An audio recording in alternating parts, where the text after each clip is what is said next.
Majelis Taklim Al-Mustaqim yang dirahmati oleh Allah Subhanahu wa Ta'ala. Kembali kita pada pertemuan kita pada hari ini adalah kembali membicarakan tentang bagaimana kita dapat untuk membina kerukunan umat beragama, khususnya di Indonesia, dan terlebih khususnya lagi di kota Tanjung Balai yang kita cintai ini, dalam rangka bagaimana supaya kita dapat mewujudkan suasana yang kondusif, aman, tentram, damai. Kenapa kita harus melakukan hal seperti itu? Karena kita pada saat ini tinggal di negara Kesatuan Republik Indonesia. Kenapa dikatakan kita adalah merupakan negara Kesatuan Republik Indonesia? Karena negara kita ini terdiri dari berbagai macam ragam kepulauan yang masing-masing di pulau tersebut memiliki keanekaragaman budaya, suku, bangsa, dan terlebihnya lagi adalah agama. Maka daripada itu perlu kita sampaikan kepada kita semua bahwasanya dalam menciptakan suasana yang harmonis, kondusif, dan aman, tentunya kita harus menerapkan yang namanya 3 konsep, yaitu 3 kerukunan umat beragama.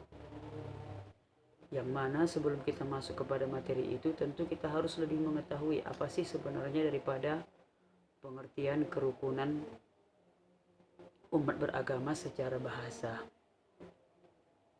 Pengertian kerukunan merupakan ialah jalan hidup yang setiap manusia yang memiliki bagian-bagian dan tujuan tertentu yang harus dijaga secara bersama-sama. Jadi kita sebagai makhluk hidup memiliki tujuan hidup, yang mana tujuan hidup tersebut harus kita bangun dengan secara bersama-sama. Salah satunya adalah bagaimana kita menerapkan untuk saling tolong menolong. Kemudian kita juga menerapkan saling menghargai satu sama lain di antara kita. Kemudian kita harus menjaga yang namanya tidak ada saling bermusuhan di antara kita. Kenapa? Karena apabila terjadi permusuhan di antara kita maupun di sekitar kita, maka hidup kita tidak akan merasa tentram dan damai. Secara bahasa Arab, rukun itu artinya adalah ajas, kemudian dasar atau juga pondasi. Kalau bahasa jamaknya adalah arkan. Tapi menurut secara bahasa Indonesia artinya adalah rukun itu secara adjektif berarti baik atau damai dan tidak bertentangan. Kemudian kita dituntut hendaknya kita hidup rukun dengan tetangga, kemudian bersatu hati dan sepakat.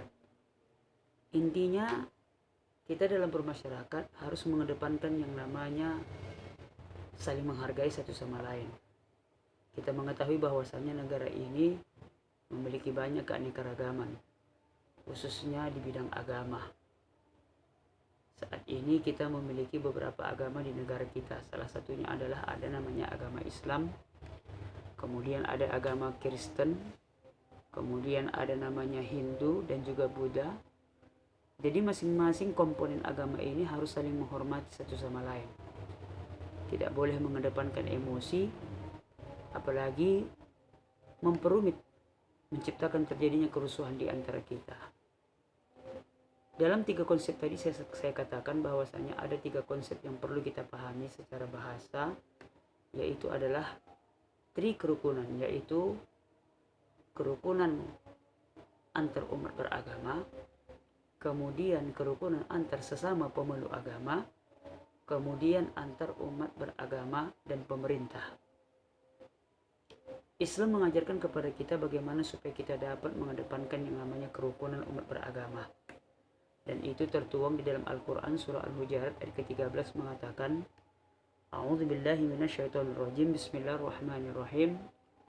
Ya ayyuhan nasu inna khalaqnakum min dzakari wa unsa wa ja'alnakum syu'uban wa qabaila lita'arafu. Inna akramakum indallahi atqakum. Innallaha alimun khabir. Di dalam ayat ini dibicarakan adalah bahwasanya, wahai manusia, kata Allah Subhanahu wa taala, sungguh kamu telah menciptakan, ya, sungguh kami telah menciptakan kamu dari laki-laki dan perempuan. Kemudian seterusnya adalah, kemudian kami jadikan kamu berbangsa-bangsa dan bersuku-suku agar kamu untuk saling mengenal satu sama lain. Kemudian daripada itu, sungguh yang paling mulia di antara kamu di sisi Allah Subhanahu wa taala itu adalah orang-orang yang bertakwa. Maka sudah jelas di dalam Al-Quran dikatakan bahwasanya Allah telah menciptakan laki-laki dan perempuan itu dari berbagai macam ragam budaya, suku, dan bangsa, untuk saling mengenal satu sama lain. Dengan tujuan apa? Dengan tujuan bahwasanya kita akan mendapatkan tingkat ketakwaan di hadapan Allah Subhanahu wa taala.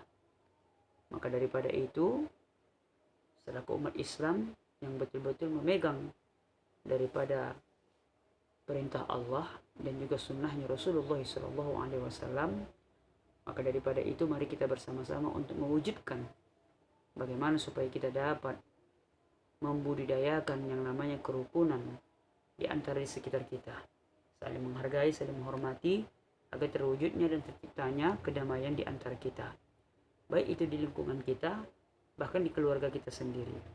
Contohnya kerukunan antar agama, ya, antara orang Kristen dengan orang Islam. Kemudian kerukunan sesama pemeluk agama, contohnya misalkan orang Islam itu memiliki berbagai macam mazhab, ada itu Hanafi, Maliki, Syafi'i, dan Hambali. Masing-masing memiliki dalil tentang pelaksanaan dalam melaksanakan ibadah kepada Allah Subhanahu wa taala. Jika terjadi ada perbedaan di antara kita, maka kita harus lebih mengedepankan yang namanya toleransi untuk saling menghargai di antara kita. Akan tetapi di dalam agama Islam, apabila berbicara tentang yang namanya akidah kepada Allah, maka itu tidak boleh tawar-menawar. Karena sesuai dengan perintah Allah Subhanahu wa taala, qul huwallahu ahad, katakanlah Allah itu satu.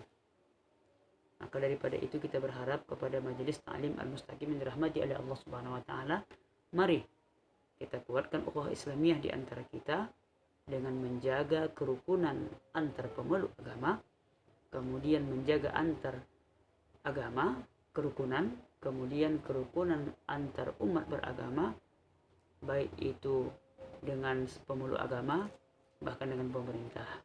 Jadi mungkin inilah yang dapat mungkin kami sampaikan, lebih dan kurang mohon dimaafkan. Billahi fisabilil haq. Assalamualaikum warahmatullahi ta'ala wabarakatuh.